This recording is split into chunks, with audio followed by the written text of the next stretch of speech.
Comme le début, prise 1. Prise 1. Bonjour et bienvenue, Maud Delille, fondatrice de Modèle Conseil. Comme vous le savez, le 8 mars, c'est la journée internationale de lutte pour le droit des femmes. Et à cette occasion, je souhaiterais vous présenter l'une d'entre elles avec un parcours très intéressant. Donc je te laisse te présenter. Merci beaucoup Maud pour cette invitation. Moi je m'appelle Virginie, j'ai plus de 50 ans, voilà. Sans rentrer dans les détails, j'ai un parcours un peu atypique. Je suis actuellement dans, on va dire, ma 4e vie, liée un petit peu à tous mes parcours de vie précédents, aussi bien professionnels que personnels, suite à des situations que j'ai pu rencontrer ces dernières années. Et dans cette 4e vie, j'ai en fait décidé de vivre un petit peu de tout ce qui m'anime depuis toujours, depuis toute petite, depuis très jeune, c'est-à-dire différents domaines artistiques. Donc, que ce soit dans le milieu du cinéma, de la mode, le milieu du dessin, de la peinture, l'acting, le théâtre. J'ai décidé de me lancer et de me lancer aussi un petit peu en tant que modèle mannequin senior. D'accord. En gros, voilà. C'est très éclectique, effectivement, mais on reste dans le domaine, dans le domaine de l'art. Tout à fait. Et qu'est-ce qui t'a en fait attiré? Qu'est-ce qui a fait que tu as plongé dans ce domaine-là? Alors déjà, j'ai été élevée par des parents qui étaient très ouverts à différents milieux artistiques et culturels. C'était très cinéma, très musique, donc on a grandi dans cet univers-là avec mon frère et ma sœur, en allant souvent au cinéma, en écoutant beaucoup de musique, en parlant beaucoup un petit peu de tout ça. Le théâtre aussi, et moi par rapport à mon frère et ma sœur, j'avais en plus cette petite aussi attirance pour le milieu du dessin et de la peinture. Quand j'étais plus jeune, au moment de mon orientation, j'aurais voulu être styliste de mode, mais bon, à l'époque c'était un petit peu compliqué, c'était bouché, donc du coup on m'a un petit peu dit ben non, faut pas faire ça. Voilà, une première fois un petit peu contrariée, où je suis partie vers une autre voie, mais j'avais toujours ça en moi. Après, quand on était de jeunes ados, on faisait partie d'une troupe de théâtre avec mes parents, mon frère et ma sœur, pendant plusieurs années. Et c'était une période super. On faisait des comédies musicales, des petits sketchs, des petits monologues. Et puis, on parcourait un petit peu les petites villes à côté de chez nous pour faire des représentations. Donc déjà, ça m'a donné le goût de la scène. Parce qu'être sur scène et recevoir les applaudissements, c'est quelque chose d'extraordinaire. Même pour la petite fille que j'étais à l'époque. Ça m'a permis aussi d'être beaucoup moins timide. Parce que même si ça ne se voit pas forcément aujourd'hui, j'étais très, très, très timide petite fille. Donc, ça m'a beaucoup aidée. De faire du théâtre, à sortir de ma coquille, à faire tout ça, énormément. Le théâtre, c'est la meilleure école pour ça.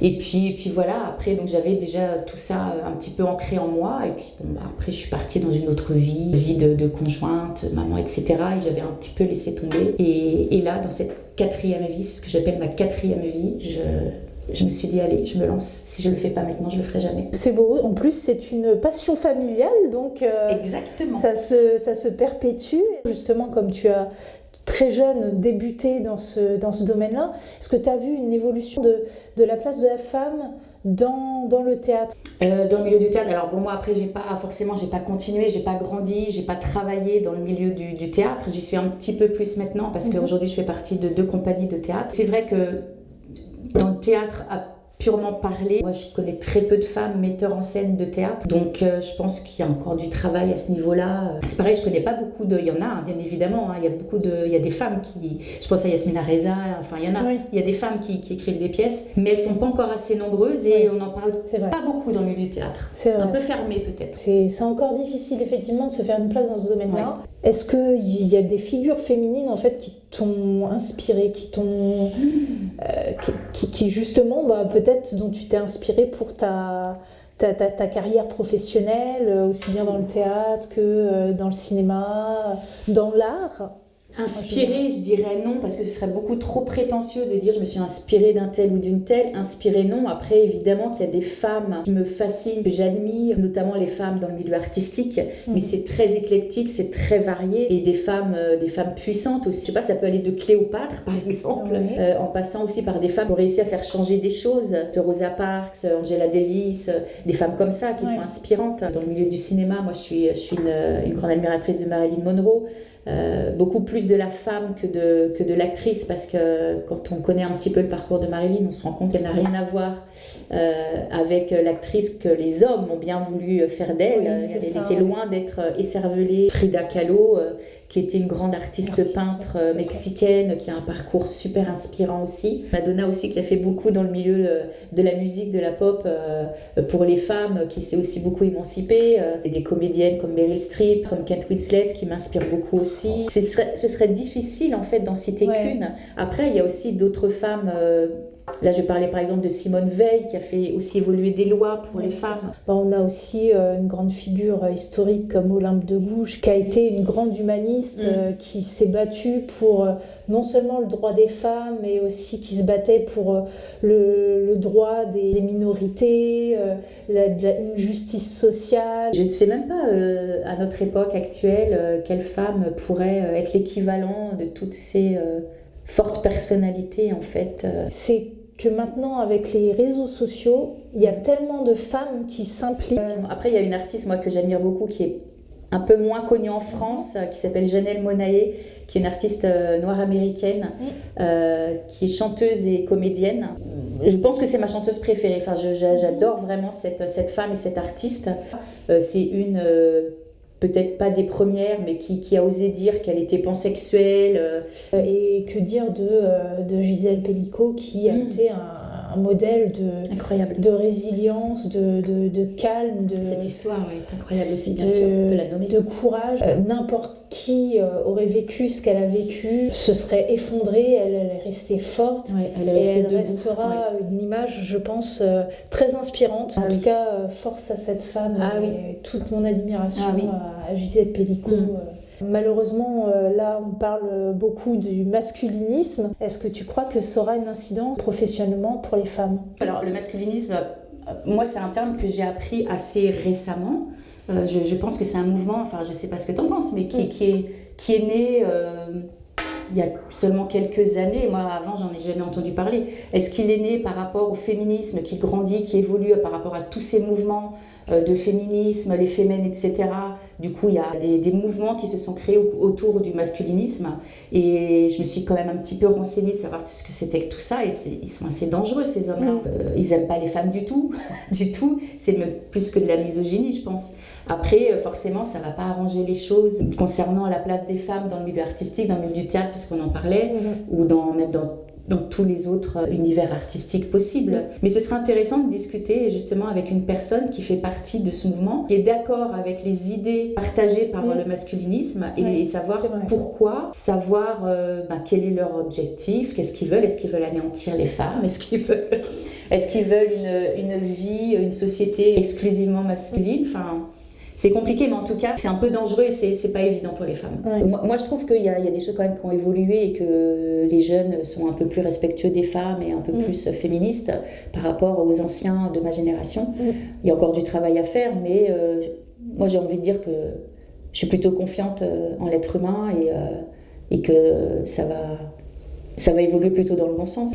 Et donc, tu es modèle. Parle-nous-en un petit peu plus. Oui, avec plaisir. Suite à pas mal de bouleversements, de chamboulements même, je peux dire, dans ma vie. Pendant la période du Covid, j'ai perdu mes 2 parents à 4 mois d'intervalle. En même temps, je me séparais après 29 ans de vie commune. Donc, j'ai vécu en même temps un deuil, une séparation, un déménagement. J'ai dû changer de vie complètement. J'avais un travail à l'époque, CDI, etc. Dans un milieu classique de travail. J'ai aussi connu des choses pas très drôles sur mon lieu de travail. J'ai vécu du harcèlement sexuel et moral que j'ai décidé de dénoncer. Moi, le sexisme, il existe encore dans le milieu du travail. Et toutes ces choses-là cumulées, moi, je suis quelqu'un, en fait, d'assez optimiste, positif. Sauf qu'à un moment donné, là, l'accumulation de toutes ces choses-là, je me suis dit, c'est pas possible. Comment je fais pour tenir avec tout ça ? Comment je fais ? J'ai été mise en arrêt, évidemment, par rapport à mon travail. J'ai retrouvé une liberté, forcément, que je n'avais plus depuis des années. Et puis, j'ai eu une prise de conscience, déjà, par rapport à tout ce qui m'est arrivé, tous les drames personnels, familiaux, professionnels, etc. Il y a mes garçons aussi qui ont quitté le nid, qui sont partis loin. Et je me suis retrouvée un peu toute seule, un peu vide. Et je me suis dit, waouh, là, il faut que je fasse quelque chose. Je peux plus rester comme ça. J'ai repris le théâtre. déjà. Je me suis dit, il faut aussi une petite activité pour m'en sortir, pour arrondir mes fins de mois. Et comme j'ai toujours été attirée par le dessin, la peinture, je me suis dit, mais aux Beaux-Arts d'Orléans, ils doivent certainement chercher des modèles. Je vais postuler. Donc la première année, ils m'ont dit non, on n'a pas besoin, et ils m'ont rappelé 1 an après. Et c'est comme ça que j'ai commencé. Je me suis dit, bon bah ok, je ne suis pas dessinatrice, je ne suis pas styliste de mode, je ne suis pas artiste peintre, mais je vais quand même mettre un pied dans cet univers-là qui me fascine, en étant de l'autre côté du tableau et en posant pour les artistes. Et aujourd'hui, je suis très fière et très heureuse et je me sens tellement privilégiée d'aller poser à l'École des Beaux-Arts de Paris. Voilà, que c'est un de mes principaux employeurs aujourd'hui. Donc tu pourrais dire que les bouleversements que tu as rencontrés t'ont permis de te recentrer sur toi en tant que femme et de prendre le courage de réaliser ces rêves que tu avais déjà étant jeune. Exactement, parce que j'étais dans une autre vie, j'ai élevé mes 2 garçons, j'étais complètement dans une autre vie, je ne pensais pas forcément à ça. Puis je vivais en plus à la campagne, très loin, loin de Paris, loin de tout ça. Donc là, je me suis dit pourquoi pas. Puis il y a des personnes, des amis qui m'ont dit essaye peut-être de te lancer en tant que modèle senior. Apparemment, ils sont pas mal recherchés, les mannequins seniors et tout. Puis je suis petite, ça va pas marcher. Et j'ai commencé effectivement, je me suis dit pourquoi pas. Allez, pourquoi pas. Donc je me suis lancée, j'ai démarché pas mal d'agences. Au début, il n'y en a eu qu'une qui m'a acceptée. Et puis j'ai toutes relancées l'année dernière. Et aujourd'hui, je suis heureuse et fière d'être dans 5 belles agences de mannequins et comédiens pour la publicité. Félicitations.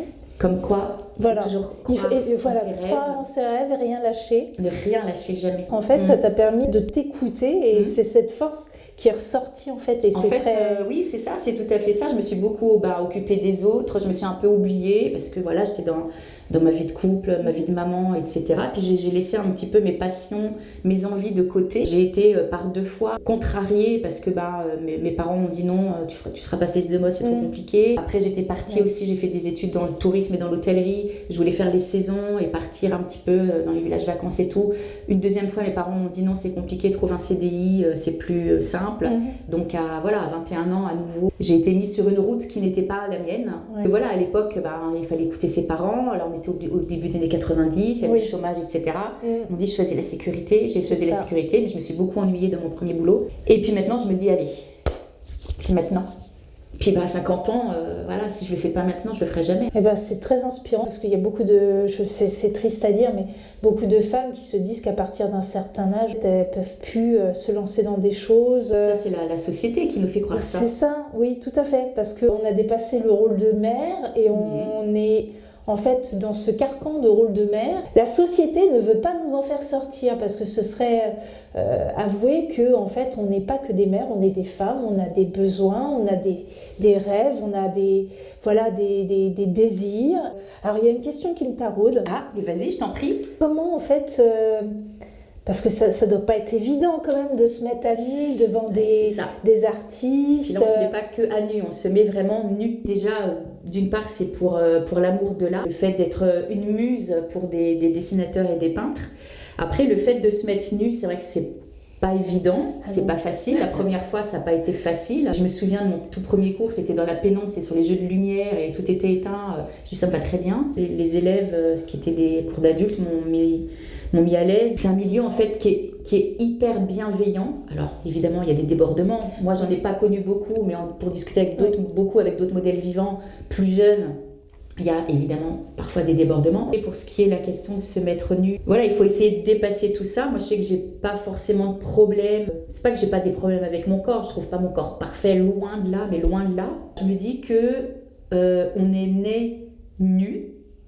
La nudité est quelque chose de naturel. Alors évidemment c'est un mindset à avoir, C'est le fait d'avoir plus de 50 ans aussi, une espèce de maturité, ça aide à prendre conscience de ça, je ne sais pas, mais voilà, c'est quelque chose de naturel. Après, se montrer nu devant des inconnus qui te dessinent ou qui eux sont habillés, c'est moins naturel, mais c'est de l'art. Quand je vois les résultats parfois des dessins, des peintures, je suis tellement fière. Oui, c'est beau, oui. Et des fois, quand on me dit « mais vous êtes inspirante, vos poses sont très belles, on a un super modèle », et quand j'entends ça, je suis super heureuse. Je me dis qu'eux ne me voient pas du tout comme une personne nue, mais ce qu'ils perçoivent, c'est un sujet Ouais. à dessiner. Hier, j'ai posé à l'école des beaux-arts pour les élèves en morphologie. Donc, ils travaillent sur les muscles du dos, le bras, etc. Donc, c'est encore un autre aspect du métier de modèle vivant. Là, c'est moins pour l'art. Et puis là, j'ai posé avec 2 autres modèles masculins. Donc, il faut, voilà, mais c'est tellement bienveillant que, voilà, il n'y a rien qui est sexualisé, il n'y a rien qui... Donc, voilà, il faut dépasser un petit peu tout ça. D'accord. Bon, c'est pas évident. Oui. je le conçois, je le conçois. Oui. Il n'y a pas de souci. Mais il y a des projets qui pointent le bout de leur nez. Dans le domaine du modèle vivant ou pas forcément? Parce que j'en ai plein. Dans tous les domaines. Dans tous les domaines, oui. Dans le domaine du théâtre notamment, puisque donc, comme je disais tout à l'heure, je fais partie de 2 compagnies de théâtre. On m'a proposé un rôle en fait dans une pièce de théâtre dans une de ces 2 compagnies, donc je suis super contente, super fière aussi parce que je m'y attendais pas du tout à ce qu'on me propose un rôle pour la saison prochaine. D'accord. Faudra venir me voir jouer au théâtre. Faudra nous donner les dates. Bien évidemment, On les je donnerai les dates, les lieux, tout. Et puis d'après ce que j'ai compris, on va essayer de démarcher un peu les festivals un peu partout. Donc on risque peut-être de se déplacer avec cette pièce. D'accord. Donc ça, je suis super contente.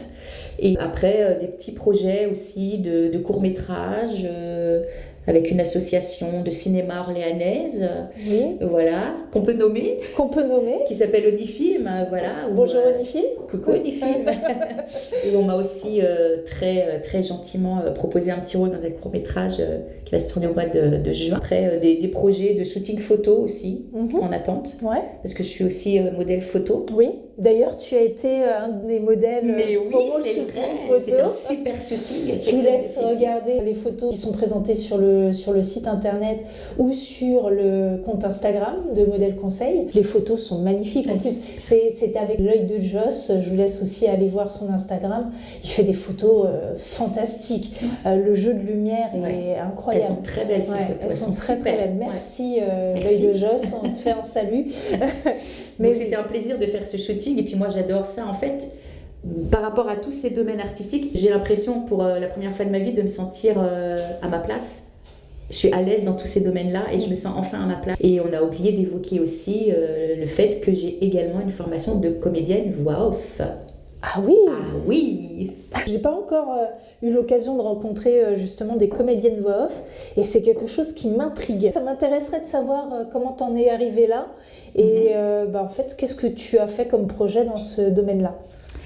Alors moi j'ai toujours été passionnée par tous les métiers de la voix. Je sais quand j'étais plus jeune, je me suis dit si j'avais habité Paris ou proche Paris, j'aurais frappé aux portes des studios ou des productions pour faire du doublage. Ce que je voulais c'était vraiment faire du doublage de films, de séries. Je voulais doubler des acteurs américains, enfin je voulais faire du doublage, voilà. Et puis évidemment ça ne s'est jamais fait puisque je n'étais pas dans la bonne vie. Et là dans cette 4e vie qui s'offre à moi, voilà, je me suis dit mais... j'ai envie de faire une formation, alors pas de doublage, parce que le doublage c'est très fermé, c'est très compliqué, c'est encore un métier à part. Mais à côté de tous les métiers de la voix, j'ai découvert les voix off. Donc les voix off, c'est toutes les voix qu'on entend à la télé pour présenter une émission, les publicités à la radio, il y a la voice-over, c'est-à-dire toutes les voix, quand on va regarder un documentaire étranger, toutes les voix au-dessus des voix étrangères, donc il y a ça. Il y a l'audio-description. Depuis le Covid, il faut savoir que beaucoup de comédiens se sont mis à faire de la voix off. C'est un milieu très fermé, très compliqué. Voilà, je me suis dit, il faut absolument que je fasse une formation. J'ai réussi grâce à ma détermination et mon enthousiasme. Et voilà, j'ai jamais lâché. Donc j'ai réussi à me faire financer une très belle formation de comédienne voix off sur Paris. J'ai faite fin décembre 2024. Et c'était génial. Et je me suis dit, ouais, c'est ça que je veux faire. Je vais être derrière un micro, dans une cabine, enregistrer des voix. J'ai adoré ça. J'ai la formation de comédienne voix, je suis certifiée. C'est très compliqué de pouvoir trouver du travail dans ce milieu-là. Comme je disais, c'est très fermé. C'est très compliqué parce que beaucoup de comédiens le font et puis ils sont débordés. Alors, il y a très peu d'agents de comédiennes voix off en France. J'en ai appelé quelques-uns, mais où ils répondent pas, où ils écoutent même pas les bandes démos en fait. D'accord. Ils écoutent pas parce qu'ils sont débordés. Ils ont plus besoin de voix.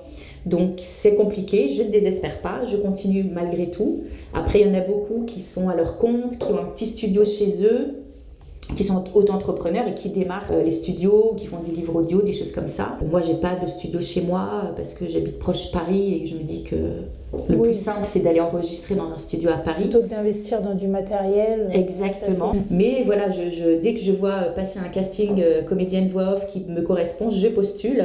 J'ai été déjà présélectionnée 3 fois par des directrices de casting par rapport à des projets de voix off. Au final, c'est pas moi qui a été retenue, mais je ne désespère pas, un jour ce sera forcément moi. Donc voilà, j'ai mes petites bandes démos qui sont là, qui dorment un petit peu.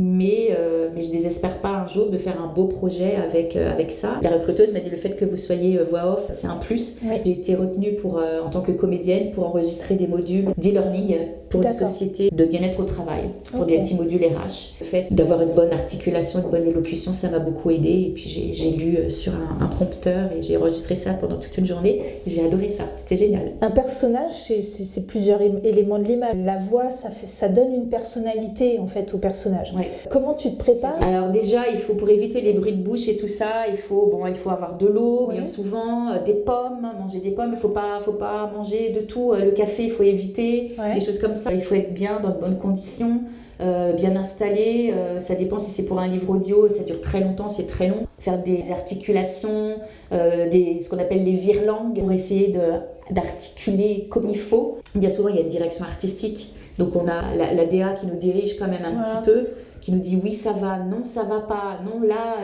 ça manquait de sourire. Très important de sourire quand on parle. Il faut aussi avoir une adresse, s'adresser à qui on s'adresse quand on fait la voix. C'est très important tout ça. Aussi, ce qui est très important et ce que je ne faisais pas forcément, il faut faire des gestes, s'aider avec nos ça bras. Donne une impulsion. Voilà, ça donne une impulsion.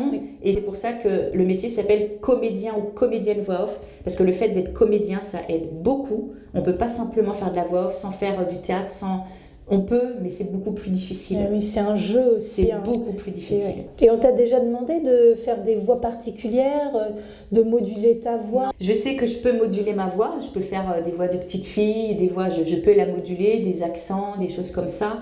Mais non, si jamais il y avait des directeurs de casting ou des agents de voix, sachez que je suis prête, je suis là, je n'attends que ça. Elle vous attend. Ben ça fait pas mal de projets en fait pour une seule personne, pour une seule femme. Hein. C'est très bien, moi je trouve. Hein. Tu peux être fière de toi. Ça. Et c'est vrai qu'on me dit souvent, il faudrait que tu choisisses ça. Enfin, on me le dit pas, mais des fois on me dit, oui, mais on sait pas, t'es quoi? T'es comédienne, t'es modèle? Mais je suis tout ça en fait, modèle photo, modèle vivant. Comédienne voix off, théâtre, un peu de cinéma, figuration, etc. J'ai pas envie de choisir, je me sens à l'aise dans ces 4 domaines-là. Je sais pas, je pense que c'est ma personnalité aussi, déterminée, je suis quelqu'un de très déterminé, je vais toujours jusqu'au bout. Et puis une espèce de force peut-être que mes parents m'ont transmise, m'ont donnée. J'espère aujourd'hui qu'ils seraient fiers de moi. En faisant en fait un retour en arrière, qu'est-ce que tu dirais en fait à la jeune fille que tu as été? À la petite fille timide que j'étais, je pourrais lui dire maintenant, crois en toi, fais-toi confiance, affirme-toi un petit peu plus.